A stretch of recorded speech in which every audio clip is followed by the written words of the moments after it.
यह मंगोलिया है, जो दुनिया का 18वां सबसे बड़ा देश है।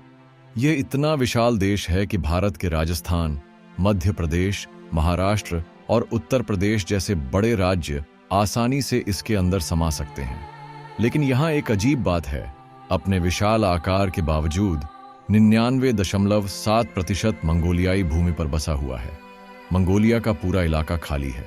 देश का केवल 0.3% हिस्सा ही आबाद है। तो ऐसा क्यों है? आइए इस पर नजर डालें और पता करें।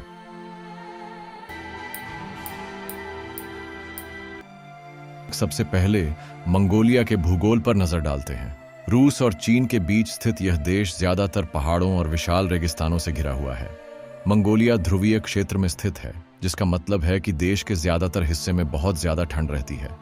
उत्तरी और पश्चिमी भाग विशेष रूप से कठोर हैं।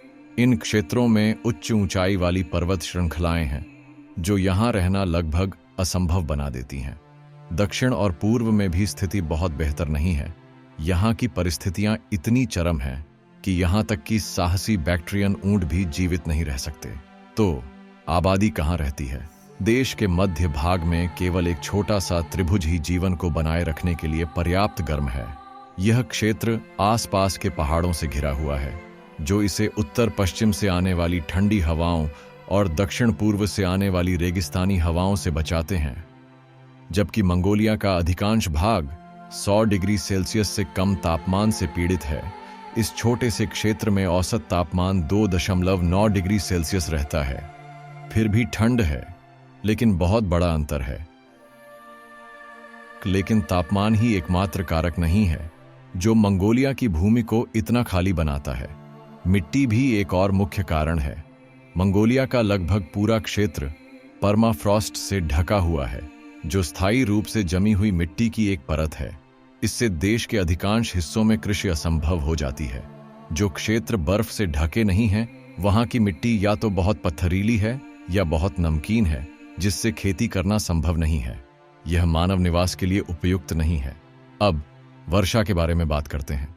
मंगोलिया दुनिया के सबसे शुष्क देशों में से एक है, लेकिन केंद्रीय घाटियों, विशेष रूप से राजधानी उलान बटार के आसपास कुछ वर्षा होती है। यह ऑनरोग्राफिक वर्षा नामक किसी चीज के कारण होता है। पहाड़ बारिश के बादलों को फंसा लेते हैं, जिससे वे घाटी में नमी छोड़ देते हैं।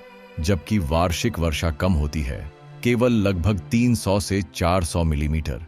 यह इस छोटे से क्षेत्र में मिट्टी को उपजाऊ बनाने के लिए पर्याप्त है।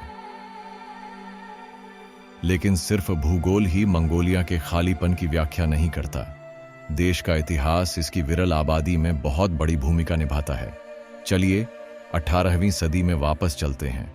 उस समय मंगोलिया की आबादी करीब 10 लाख थी, लेकिन 1687 में सब कुछ बदल गया, जब एक युद्ध ने 80% आबादी को खत्म कर दिया।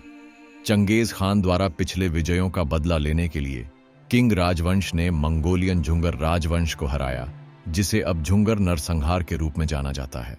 उस युद्ध में 1 मिलियन मंगोलों में से 8 लाख मारे गए थे। इस दुखद घटना ने देश की आबादी को खत्म कर दिया और मंगोलिया की धीमी गति से रिकवरी के लिए मंच तैयार किया। उसी समय बौद्ध धर्म मंगोलिया में फैलने लगा। जबकि बौद्ध धर्म अपनी शांतिपूर्ण शिक्षाओं के लिए जाना जाता है, इसका मंगोल आबादी पर अप्रत्याशित प्रभाव पड़ा। सदियों के युद्ध और विजय के बाद मंगोलों ने अपने राष्ट्र में शांति लाने के लिए बौद्ध धर्म को अपनाया। लेकिन आक्रामक साम्राज्यों से घिरे इस देश में शांति की ओर इस वैचारिक बदलाव का एक अंधेरा पक्ष भी था। मंगोल, जो कभी भयंकर योद्धा थे, अब क्रूर आक्रमणों के लिए कम तैयार थे और इसने जनसंख्या में गिरावट में योगदान दिया। 20वीं सदी की शुरुआत में मंगोलिया को फिर से बसने की सख्त जरूरत थी, लेकिन 1921 में किंग राजवंश के शासन के खत्म होने के बाद भी मंगोलिया संघर्ष कर रहा था। तभी सोवियत संघ का आगमन हुआ। यूएसएसआर ने अपने आर्थिक और राजनीतिक हितों से प्रेरित होकर मंगोलिया में एक अवसर देखा। उन्होंने हर संभव तरीके से देश का समर्थन करना शुरू कर दिया, कूटनीतिक, सैन्य और आर्थिक रूप से।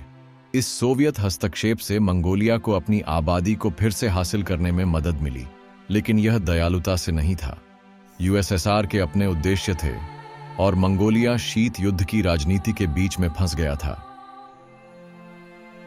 मंगोलिया की कहानी बहुत बड़ी भौगोलिक और ऐतिहासिक चुनौतियों से भरी है, लेकिन इन सब के बावजूद उनके अतीत से मिले सबक हमें भविष्य के प्रति अपने दृष्टिकोण पर पुनर्विचार करने के लिए प्रेरित कर सकते हैं।